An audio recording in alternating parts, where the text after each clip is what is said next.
Hello, everyone. Tonight, we are wandering into a world where the shadows come alive, where the trees loom tall and ancient, and where something watches you from above. The forest floor beneath your feet is damp and soft, blanketed in thick moss that muffles your steps.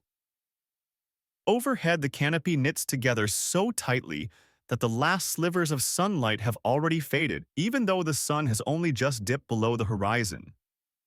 A breeze stirs the leaves, and for a moment you think you hear a soft rush of wings. But when you freeze and listen, there's only silence. That's because tonight we're stepping into the domain of the giant owls, creatures so silent, so terrifyingly precise that, let's be honest, you probably won't survive if they decide your dinner. So before you get comfortable, take a moment to like the video and subscribe, but only if you really like what I do here. And tell me in the comments where you're watching from and what time it is there. I always love seeing how far these late-night wanderings travel. Now turn off the lights, maybe turn on the fan for some soothing noise, and let's get started tonight. You shuffle along a narrow trail barely wide enough for your shoulders, pushing aside low-hanging branches that seem determined to snag your clothes. The air smells of wet earth and decay, like something ancient and forgotten. Every sound, the drip of water, the distant creak of a tree limb, seems louder than it should be. But what's most unnerving is what you don't hear. No bird song, no chirping. Insects, no rustling of small creatures in the underbrush. It's as if the entire forest has agreed on a pact of silence. The darkness thickens, and with it comes that prickling sensation on the back of your neck, the one that tells you you're not alone. And of course, you aren't. Above you, somewhere hidden among the tangled branches, a pair of eyes, massive, unblinking, and as pale as the moon, watches every move you make.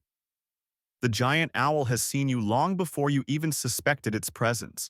Now, let's take a moment to appreciate how forests like these millions of years ago were dominated by creatures that could make even the bravest hunter think twice. Fossil records hint at massive owls bigger than any living species today who ruled the night skies of early woodlands. These owls, possibly as large as modern-day eagles, glided through the trees, striking terror into creatures below. Historians still debate whether these giant owls actively hunted large prey like ancient primates or simply scavenged. But one thing's clear, they were masters of the dark. Your foot lands on a fallen branch and the crack seems to echo through the stillness like a gunshot. You freeze your breath, catching in your throat, ears straining. But nothing stirs, no scolding squirrel, no angry bird. It's as if the forest holds its breath with you. And somewhere above, the silent ruler waits. You might wonder, did forests really look like this? Actually, yes, many ancient forests were dense, humid, and packed with towering conifers, ferns, and undergrowth that made movement slow and treacherous. And speaking of slow and treacherous, did you know that sloths once grew as large as small elephants? Not that they would have been much use against a giant owl, but there's your odd fact for the night. As you move deeper into the gloom, the shadows thicken and your sense of direction starts to falter. The trail twists, doubles back, disappears altogether beneath tangled roots. The only guide now is the pale light of the rising moon and the faintest rustle of feathers as something shifts above. You reach a small clearing where a fallen tree lies rotting, its trunk hollowed and covered in fungi that glow faintly in the dark. You sit trying to steady your breathing, but the feeling of being watched never fades. In fact, it grows stronger.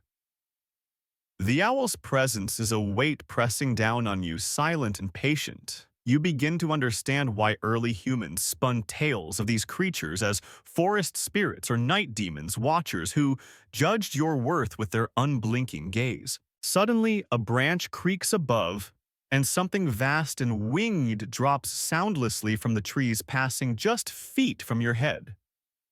The rush of air is like the sigh of the forest itself, and then it's gone, vanished into the blackness. Your heart pounds as you strain to see where it went, but the night swallows everything. You're left alone, or so it feels, with only the soft hoot of an owl. In the distance, a reminder that this is its world and you're only passing through. You rub your eyes, half convinced that what you saw was a trick of the moonlight. But no, the air still feels disturbed, as if it remembers the passage of wings broader than you care to measure. You step cautiously into the clearing's center boots, sinking slightly into the soft leaf-littered earth, and tilt your head back. There, framed against the stars, is the vast silhouette of the giant owl wings, outstretched, gliding low and silent, as if the night itself has taken flight. It's a breathtaking sight, and for a heartbeat you forget to be afraid. The sheer size of it. Its wingspan rivals that of the largest eagles you've seen in documentaries, except broader, heavier, as if designed not for speed but for dominance. And yet it moves with a grace that defies its bulk. No noise, no warning, just a shadow slipping through shadows. Historians still debate whether giant owls of prehistory were truly as enormous as some fossil fragments suggest. The bones unearthed from ancient caves and sediment layers paint a picture of creatures possibly standing as tall as a grown man when perched with talons the size of your hand. Some argue these might be misidentified or exaggerated specimens, but the evidence keeps turning up, stubborn as ever. You crouch low, heart thudding, and watch as the owl circles once more. It's hunting, but not you, not yet. Below it, a small herd of ancient deer-like creatures picks its way nervously through the undergrowth. Their ears flick constantly. Their hooves fall as softly as rain. They know the giant owl's presence as intimately as they know the taste of grass. The herd shifts together like one organism, trying to stay beneath the cover of the denser trees, but that massive shape follows them, silent and patient. You're struck by how absolutely quiet the predator is. In modern birds of prey, you'd expect the whisper of wind and feathers, the creak of wing joints. But here, nothing. The owl's flight is a lesson in perfected stealth, an ancient art passed down in the very structure of its feathers. Scientists tell us that owl feathers have a velvety texture and fringed edges that break up the air turbulence, allowing for near-silent flight. In these giants, that adaptation must have been honed to its peak, because in the night, forest noise means failure. And here's your odd fact to ponder. Did you know that some species of moths have evolved furry scales that absorb the sonar of bats, making them harder to detect? Nature really loves an arms race of silence. You watch as the owl finally makes its move. It doesn't dive like a hawk or a falcon. Instead, it drops slow, deliberate, as if it's confident nothing can escape its grasp. The deer-like creatures scatter, but one stumbles on a root and the owl's talons close around it with terrifying ease. There's no cry, no thrashing struggle. The forest simply reclaims its quiet. A branch creaks above you, and your gaze snaps upward. The owl has returned to its perch, prey in its grasp, eyes glowing faintly in the moonlight as it surveys its domain. You feel the weight of its gaze like a physical force. It knows you're there. It knows you've watched. And yet, for now, it leaves you be a curious spectator in a kingdom not your own. The air smells of damp wood and crushed ferns, and as the owl tears at its meal, the forest gradually comes back to life. A frog croaks somewhere near your feet. The rustle of tiny rodents returns, emboldened now that the giant hunter is momentarily occupied. You let out a breath you didn't realize you were holding. And just as you start to think it's safe to move, something enormous crashes through the undergrowth nearby, a reminder that, giant owl or not, you're not at the top of the food chain here.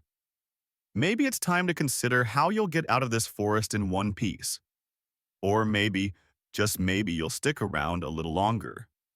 After all, how often do you get to witness the silent rulers of the ancient woods at work? You crouch lower, as if pressing yourself into the earth might make you invisible. The noise from the undergrowth fades, but your heart keeps hammering like a drum. Above you, the giant owl shifts, ruffling its feathers in a slow, deliberate motion that sends a light rain of dust and leaf fragments drifting down. Even this simple gesture is silent, eerily so. The bird's plumage, massive as it is, doesn't rustle, doesn't crackle, doesn't betray it in any way. You glance up, captivated by the way the moonlight catches on those feathers. There's a kind of beauty in them, a beauty designed for death. The leading edges are soft and fringed, each barb shaped to break up sound.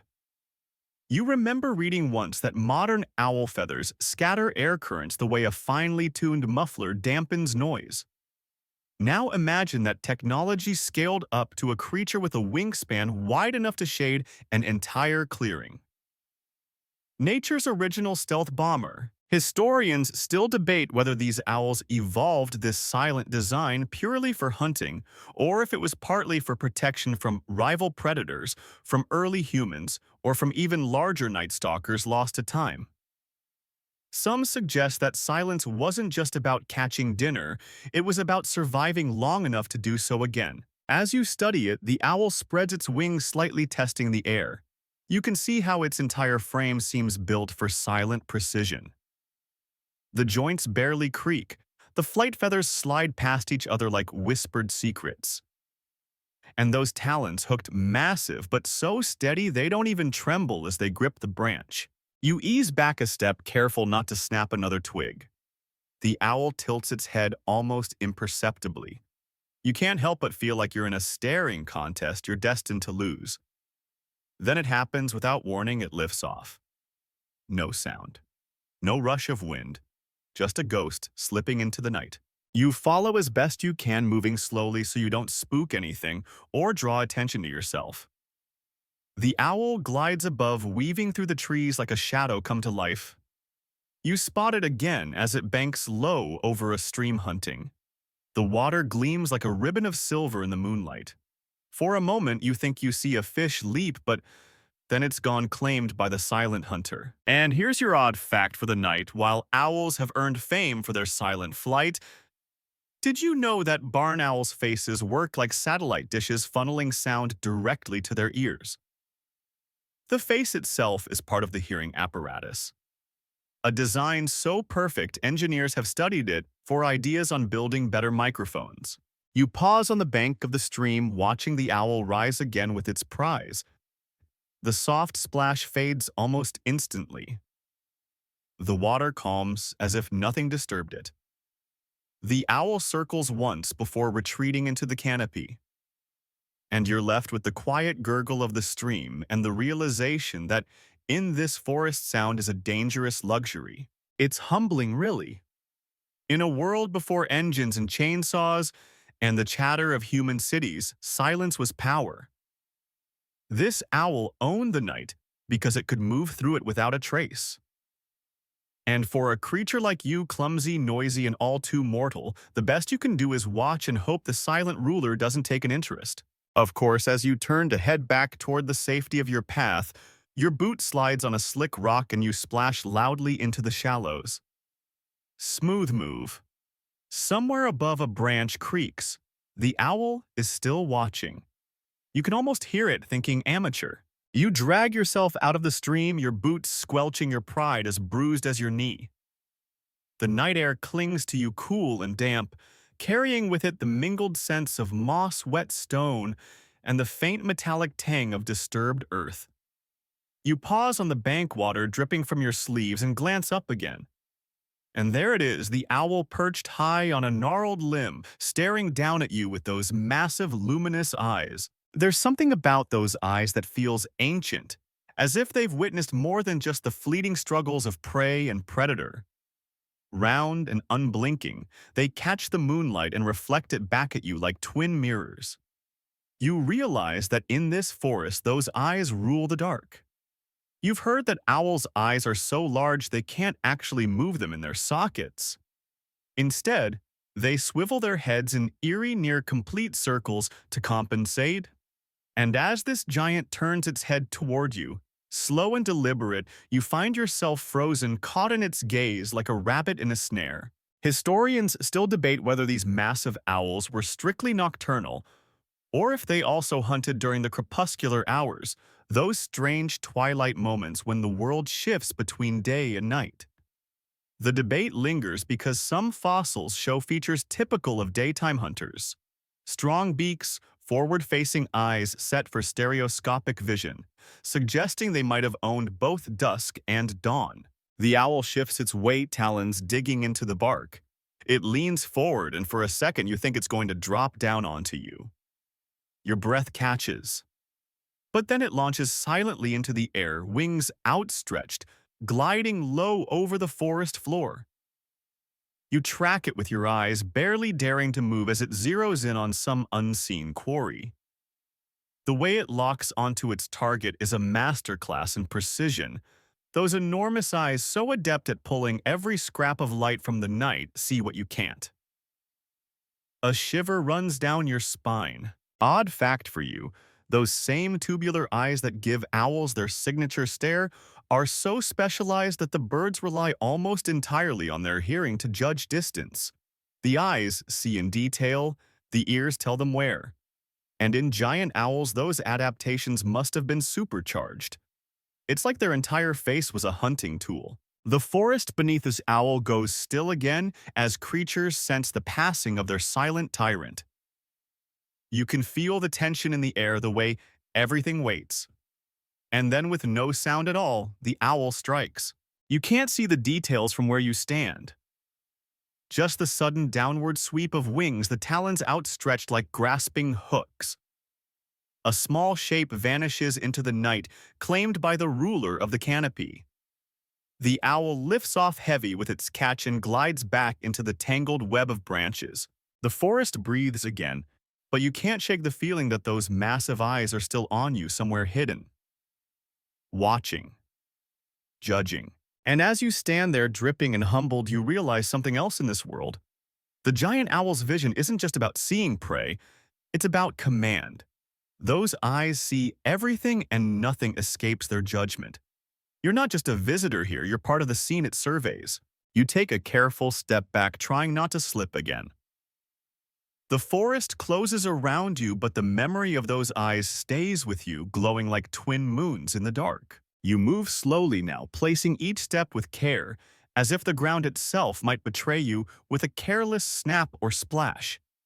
The forest has taken on a different character. It's no longer just a collection of trees and shadows, it's a kingdom. And high above, invisible for the moment, its ruler glides between the branches, unseen but felt. The smaller creatures of the night seem to know their place in this hierarchy. A rustle here, a twitch there, their movements are cautious, timed between the owl's flights.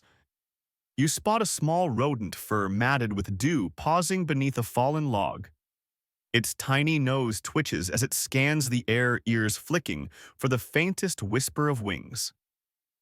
Even the insects seem quieter here, their usual night chorus reduced to the occasional chirp or buzz that dies quickly on the air. It's strange to think that a single predator could command such respect, but that's how it was in these ancient forests.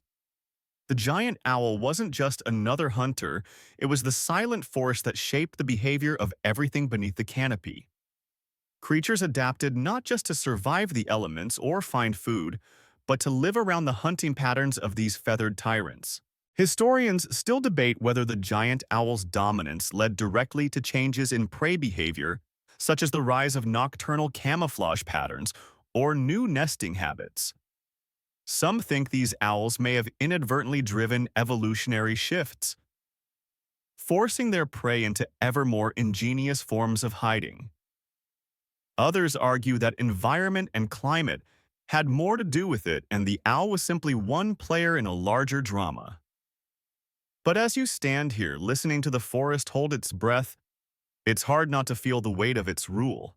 And here's your odd fact to chew on. The modern pygmy owl, tiny of course compared to these ancient giants, is known to take down prey almost as large as itself, sometimes even larger. Size, it seems, isn't everything when you're built to hunt. A breeze stirs, carrying with it the scent of damp leaves and the faint sharp tang of mushrooms hidden beneath the undergrowth. The trees creak softly as if shifting in their sleep. And then the sound you've been dreading, a soft rush of air that barely registers as noise but sends every hair on your arms standing on end. You glance up in time to see a vast shadow pass between you and the moon. The owl. It's circling again, not hunting now but patrolling. Maybe it's checking its territory. Maybe it's noticed you and is deciding whether you're worth the effort. The weight of its presence presses down on you. You find yourself speaking in a whisper, though there's no one to hear, just passing through. And in this moment, you realize you're part of the ancient dance that's played out here for millennia. The silent ruler watches. The forest waits. And you, the intruder, move on, hoping to stay invisible a little longer. The forest floor softens beneath your feet as you step deeper into the ancient grove where the canopy thickens and the moonlight struggles to reach you. The air grows cooler here, heavy with the scent of wet bark and crushed fern. You slow your pace partly out of caution and partly because something on the ground catches your eye, a feather broad and striped, resting on a patch of moss as if placed there deliberately. You crouch to pick it up, running your fingers along its length. It's softer than you imagined, almost velvety with those unmistakable fringed edges that you've come to recognize. You can see how each filament tapers into a fine fringe, designed not for show but for silence. This feather, you realize, is a marvel of engineering, light enough to lift, strong enough to bear the weight of a predator, and quiet enough to keep the night unaware until it's too late. The odd fact strikes you as you examine it. Did you know that in some cultures, owl feathers were thought to grant invisibility? Ancient warriors would tuck them into their helmets or cloaks, hoping to borrow some of that silent magic. Makes you wonder if they were onto something. Historians still debate whether these giant owl's feathers were as soft and muted as those of modern species. Some fossil imprints hint at similar structures, but the exact texture is lost to time. What's certain is that whatever design they bore, it worked, because the creatures they hunted never heard them coming. You tuck the feather into your belt, a small keepsake from a night that feels more dream than reality. Overhead, a branch shifts, and you catch a glimpse of the owl as it settles onto a perch. Its chest rises and falls slowly, feathers ruffled slightly as it preens. In the moonlight, those feathers shimmer faintly, a pattern of stripes and mottles that blends perfectly with the patchwork of shadows and bark. You think of the countless creatures that must have paused beneath these trees, unaware of the doom above. The forest itself seems designed to aid the owl. The twisting branches, the deep pools of shade, the tangle of undergrowth that forces prey into predictable paths. The owl didn't just rule this place, it was part of its design. And you're still the outsider here. A guest in a world that doesn't welcome intrusions, no matter how quietly you try to move. Another feather drifts down, landing at your feet. You look up, half expecting to see the owl watching, but it's turned its attention elsewhere. Maybe for now you're beneath its notice. Maybe you've earned a brief reprieve. The forest hums softly with night sounds returning, the tension easing just enough for you to breathe again. But as you rise, feather in hand, you know the silent ruler of these woods isn't done with the night, and neither are you. You move on your hand, brushing against the feather tucked into your belt, as if for reassurance. The forest narrows here, the trees leaning in close, their branches knitted together like ancient fingers plotting in the dark. The ground rises, and soon you're climbing a gentle slope, stones slick with moss beneath your boots. And that's when you hear it, a low growl, deep and rumbling, not 20 paces ahead. You freeze, heart thudding, every nerve suddenly on alert. The giant owl isn't the only predator haunting these woods tonight. Through a gap in the underbrush, you spot a shape, hulking furred muscles rippling beneath its pelt. A saber-toothed cat, its fangs glinting faintly in the moonlight as it sniffs the air. Historians still debate how often these fearsome cats clashed with giant owls. Some fossils bear marks that could be talon wounds, while others argue those were simply the scars of some other ancient battle. But the idea of two apex predators crossing paths in the night sparks the imagination. And now you might just witness it firsthand. The cat creeps forward, muscles coiled, tail twitching. But something changes in the air, the faintest rush of wind, a shadow passing overhead. The owl. Its wings barely stir the branches, but its presence is undeniable. The cat pauses, ears, flat eyes lifted to the dark canopy. Even this master of the hunt knows to hesitate when the silent ruler arrives. You can barely believe what you're seeing. The owl descends not in a dive, but in a slow, deliberate sweep, wings spread wide, talons extended. The cat snarls, backs a step, then two hackles raised. There's a tension between them so thick you feel it press against your chest. A standoff. And then, as suddenly as it began, the owl wheels away, rising into the trees once more, leaving the cat staring after it, panting, furious, or perhaps relieved. You release the breath you'd been holding, realizing you've been rooted to the spot, too frightened to move. Odd fact.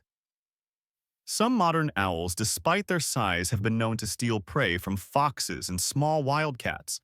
They're bolder than most people give them credit for. Imagine that boldness scaled up to a predator with wings wide enough to darken the forest floor. The cat slinks off, disappearing into the undergrowth, leaving you alone again beneath the watching trees. And above the giant owl circles, master of its domain, unchallenged. The air feels heavier now, charged with the energy of that standoff. You wipe your damp palms against your trousers and press on, moving with deliberate care, as if the forest itself might take offense at your presence. The trees crowd closer, their trunks thick and scarred, their bark furrowed like ancient skin. A branch snaps underfoot, the crack loud enough to make you wince. You pause, listening, but the owl doesn't strike, not yet. Ahead, the undergrowth thins and the faint glow of firelight flickers through the trees. You crouch low, creeping forward until you can see the source. A small band of early humans huddled around a meager flame, their faces drawn and wary. They wear furs stitched with bone needles, their hair tangled, their eyes always scanning the shadows. You realize with a small jolt that they're as much intruders here as you are. One of them looks up suddenly, as if sensing the owl's gaze. His grip tightens on the crude spear he holds. Another mutters something low, glancing toward the black canopy. It's a language long dead, but the tone is clear enough: fear, respect, maybe even superstition. Historians still debate how much early humans truly understood the predators they lived alongside. Did they see the giant owl as a mere beast? Or as something more, a spirit of the night, a god of the silent hunt? Some ancient rock carvings suggest the latter, wide-eyed figures with wings outstretched, etched deep into stone shelters, as if in tribute or warning. The owl, meanwhile, circles high above, unseen but sensed. The firelight dances on the humans' faces, casting deep shadows, but the flames offer little real protection. You can almost hear the owl thinking, if it thinks at all, fire doesn't stop me. Odd fact for tonight: in some cultures, owls were seen as messengers between worlds, the living and the dead.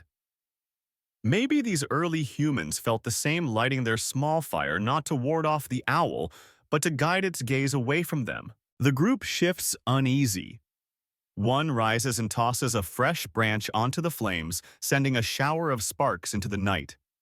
You follow their gaze, half expecting the owl to strike, but it remains above, patient, waiting. You're beginning to understand that in this forest, everything lives by the silent ruler's permission. And you slip back into the dark, blending with the shadows, hoping those great pale eyes have found something else to watch tonight. You leave the fragile safety of the human's firelight behind, stepping once more into the cool hush of the forest. The night feels thicker here, as if the shadows themselves are watching. The owl's presence is no longer something you see, it's something you feel: a weight, a tension in the air that settles into your bones. The wind shifts, carrying with it faint sounds, the crackle of distant flames, the rustle of leaves, but louder in your mind are the voices of ancient stories. You swear you can almost hear them, whispered legends of giant owls that judge the deeds of those who wandered too far from their clans. Spirits of the forest, some said, who could see into a person's soul and decide their fate with a single silent strike. You pause beneath an ancient tree, the bark rough beneath your fingers. High above, the branches tangle against the night sky, and in their midst you spot the faint outline of the owl. It perches still as Stonehead, turning slowly, eyes wide and watchful. The pale discs of its face seem to glow faintly in the moonlight, like a mask worn by a god. Historians still debate whether myths of giant owls were born purely from fear, or if they were shaped by real encounters, fleeting glimpses of massive shapes. In the night, talon prints found at dawn, bones cracked open with terrifying strength. Some argue that early humans faced with predators so silent and deadly had no choice but to weave them into their belief systems. After all, how else do you explain a creature that strikes from nowhere, leaves no trace, and melts back into the dark? You step carefully over a fallen log, the moss squishing softly beneath your boots. The owl doesn't move, but you know it sees you. Maybe it's sizing you up. Maybe it's waiting to see what you'll do next. You can't help but murmur under your breath, "Easy, big fella. Just passing through." Here's a curious fact to ponder. The calls of some modern owls are so haunting that they've been mistaken for human voices. Imagine what the cries of these giant ancestors might have sounded like, deep, resonant, echoing through the trees like the voice of the forest itself. The breeze picks up, and with it the owl shifts, spreading its wings just enough to stir the air. The branches sway slightly under its weight. And then, with the same breathtaking silence, it lifts off, gliding through the trees like a shadow given form. You watch until it vanishes into the blackness, leaving you with nothing but the memory of those unblinking eyes and the feeling that somewhere just beyond sight they're still watching. You keep to the narrowest parts of the trail, now where ferns rise high, and the undergrowth is thick enough to offer some illusion of cover. The forest seems quieter than before, as if even the wind has paused to listen. You take each step with care, your breath shallow, ears straining for any sign of the owl's return.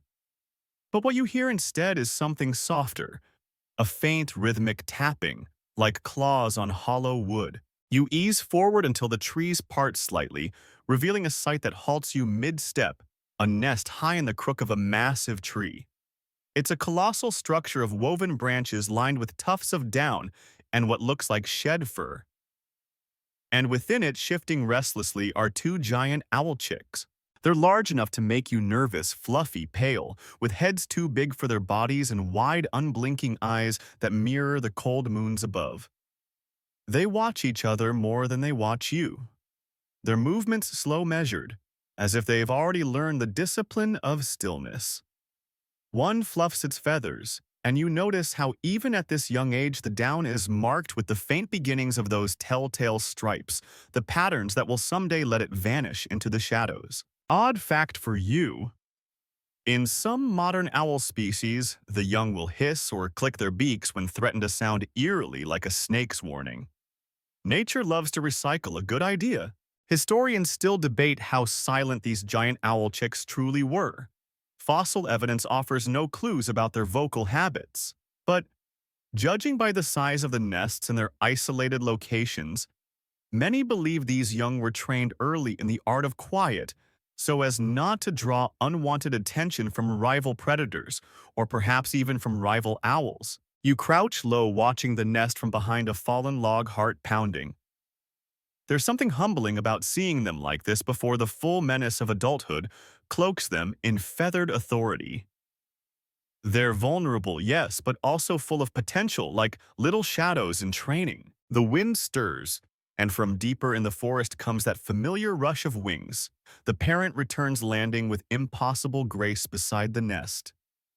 The chicks fall still, heads turning in perfect unison toward their silent guardian. The adult surveys the night for a long, breathless moment before settling beside its young. You let out a slow exhale, realizing you've been holding it in. The scene feels almost sacred, a glimpse into the private life of the rulers of this dark domain. And you, for now, are merely a witness. You slip back from the fallen log, giving the nest and its silent occupants the respectful distance they command. The forest seems to draw closer around you again, the branches arching overhead like the ribs of some vast cathedral. The owl family fades into the shadows as if the night itself has folded them away, but your mind lingers on their size, those massive wings, those dinner plate eyes, the way even the chick seemed larger than any owl you've ever seen. You pause, leaning against the trunk of a tree, and let your thoughts drift. How big were these owls, really? The bones tell part of the story, fragments of leg, talon, beak, scattered in caves buried in sediment worn by time. Some finds suggest birds as tall as a human when perched with wingspans that could shadow an entire clearing. Others, more cautious, argue that we might be reading too much into shattered fossils, piecing together giants from what were only outsized members of known species. Historians still debate whether these owls were true giants or if we're haunted by a case of mistaken identity, perhaps blending the bones of multiple creatures into a single imagined beast. The truth, like the owl itself, stays hidden, flitting just out of reach. The breeze shifts, carrying with it the soft rustle of leaves and the faint scent of pine. You move on, skirting around a patch of brambles, eyes lifted to the canopy. Every twist of branch or tangle of vine feels like it might be hiding those wide, pale eyes watching from above. Odd fact: the largest owl species alive today, the Blakiston's fish owl of Russia and Japan, can weigh over 10 pounds and have wingspans approaching 6 feet. Impressive, sure. But the giants you're imagining, they'd have dwarfed even that. You come upon a fallen tree, its trunk split and hollow. Inside, the moonlight reveals claw marks, deep gouges scored into the wood. A chill runs through you. Were these made by a climbing predator seeking the owls, or by the owls themselves sharpening talons for the silent hunt? The forest feels thicker with questions than answers tonight. But one thing's certain: whatever size these owls truly reached, their legacy looms large in the dark corners of your mind. And in the quiet that follows, you find yourself glancing over your shoulder, wondering if the night will show you more or if it will keep its secrets as it always has. The night deepens, the moon climbing higher, casting its pale glow in broken patches across the forest floor. The air cools further, and with it comes a subtle change, something in the way the forest sounds, or rather the way it doesn't. You realize you've gone several minutes without hearing even the faintest whisper of wings. No hoot, no rustle, no fleeting shadow above. It's as if the silent ruler has truly become a ghost. You press on, weaving between the ancient trunks, their bark cold and damp beneath your fingertips. The trail is little more than a suggestion now, overgrown with ferns and tangled roots. And that's when you see it, a clearing bathed in moonlight, where a massive skeletal form lies half buried in leaves and soil. Bones bleached and worn by time, their size unmistakable even in ruin. A giant owl, long dead, its ribs splayed like broken wings, its skull hollow-eyed and cracked by age. You step closer, boots sinking softly into the loam, and crouch beside the remains. There's a strange reverence in the air, as if the forest itself mourns the loss. How long has it lain here, returning slowly to the earth? Years, centuries longer. Historians still debate how these silent rulers met their end. Did changing climates thin their hunting grounds? Did the rise of rival predators push them out? Some argue that the spread of early humans with fire and spears and clever traps may have spelled doom for the giants of the canopy. Others insist the owls simply faded with the forest that sustained them, their reign ending as silently as they lived. Odd fact for tonight: did you know that in some species of owls, the bones of the skull fuse over time into a single solid structure? A built-in helmet of sorts. Maybe these giant ancestors bore the same trait, a final defense against the dangers of their world. You brush your hand gently over one of the massive talons, now brittle, but once so strong they could crush bone with ease. The forest feels different here, emptier perhaps, as if, with the fall of this ruler, something ancient slipped quietly out of the world, leaving only echoes behind. The wind stirs, rustling the leaves, and for a heartbeat you fancy you hear the whisper of wings once more. But no, only the night, only memory. You rise, and step back, leaving the bones to their rest and the forest to its silence. You leave the clearing behind, but its image lingers in your mind.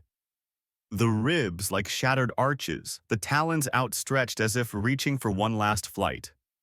The forest closes in around you again, shadows swallowing the moonlight, and yet you feel something different now.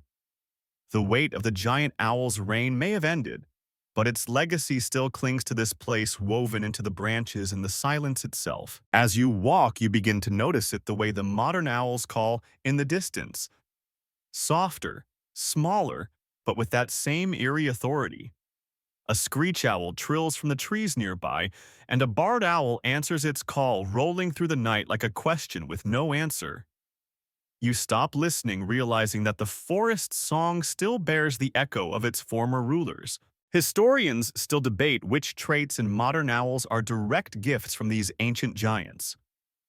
Is it the shape of their wings, the structure of their ears, the design of those uncanny sound-breaking feathers? Some believe that today's owls are shadows of what once was, carrying the memory of silent dominion in their very bones. Others argue that modern owls are their own masters, shaped more by the world as it is than by the world as it was. But standing here listening to the night, it's hard not to hear the connection. And here's your odd fact: in certain regions, modern owls have been observed mimicking the calls of other species, perhaps to confuse rivals or lure prey, a trick worthy of their silent ancestors. You move through the trees, feeling the forest alive around you. A soft hoot overhead draws your gaze to a branch where a barn owl perches, its pale face glowing like a ghost lantern in the dark. Its head tilts, studying you, and for a fleeting moment you swear it's larger, older, more ancient than it should be. But the moon shifts. The illusion fades, and it is only what it is, a creature descended from kings. You smile despite yourself. The silent rulers may have fallen, but their song still plays on the wind, and the forest remembers. And so in your own small way will you. The path ahead winds deeper into the forest, where the trees grow so close together that the sky is little more than a patchwork of silver threads. The air is thick with the scent of pine and damp earth, and your footsteps fall softer now, cushioned by layers of fallen needles and leaves. The night feels different, quieter, yes, but not empty. It hums with a memory that you can't quite put into words, a sense that something vast and unseen still lingers in these woods. As you walk, the wind picks up, sighing through the branches like a voice long forgotten. The forest seems to breathe with it, the ferns swaying gently, the leaves whispering secrets only the trees can understand. And you can't help but wonder, does the forest remember its silent kings? Do these ancient trees still feel the brush of those massive wings, still bear the scars of talons that once gripped their limbs? Historians still debate how much the rise and fall of the giant owls shaped these forests. Some argue that their hunting patterns influenced the very structure of the woodlands where prey lived, where paths formed, how the undergrowth spread. Others insist that the owls were shaped by the forest, not the other way around. Their size and silence adaptations to a world already wild and untamed. But here, beneath the heavy canopy, it feels as if the truth might be both. Odd fact for tonight: did you know that the heart-shaped face of a barn owl functions like a dish, channeling the faintest sounds directly to its ears?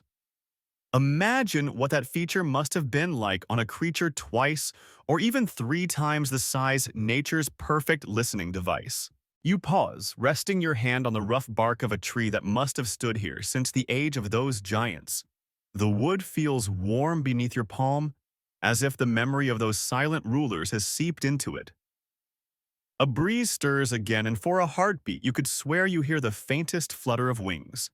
But no, just the forest remembering. The night presses on, and so do you, moving through a world that once belonged to shadows given form. And though the giant owls are gone, the forest still sings their song if you know how to listen. The forest opens at last into a small glade bathed in silver light.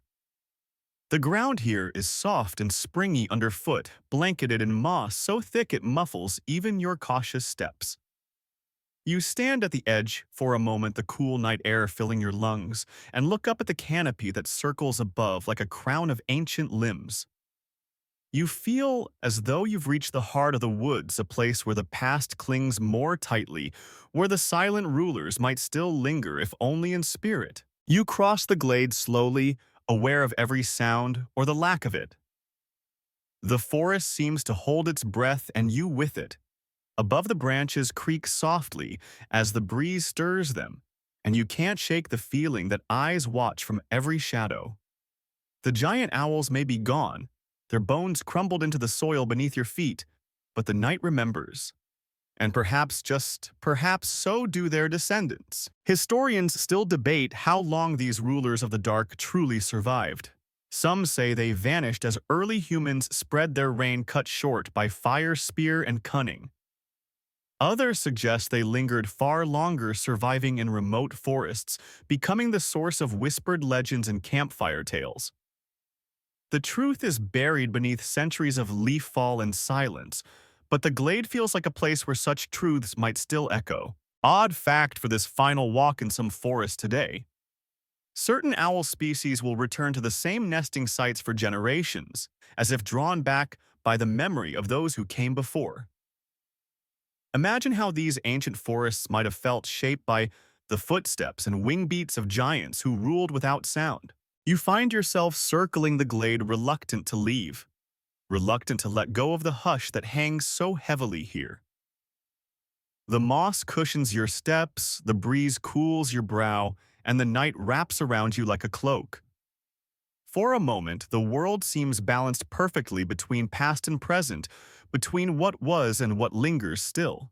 And so, you begin the slow walk back beneath those watchful, imagined eyes. The forest closes behind you, soft and dark, and the memory of silent rulers follows at your heels, as gentle and haunting as the sigh of the wind through the trees.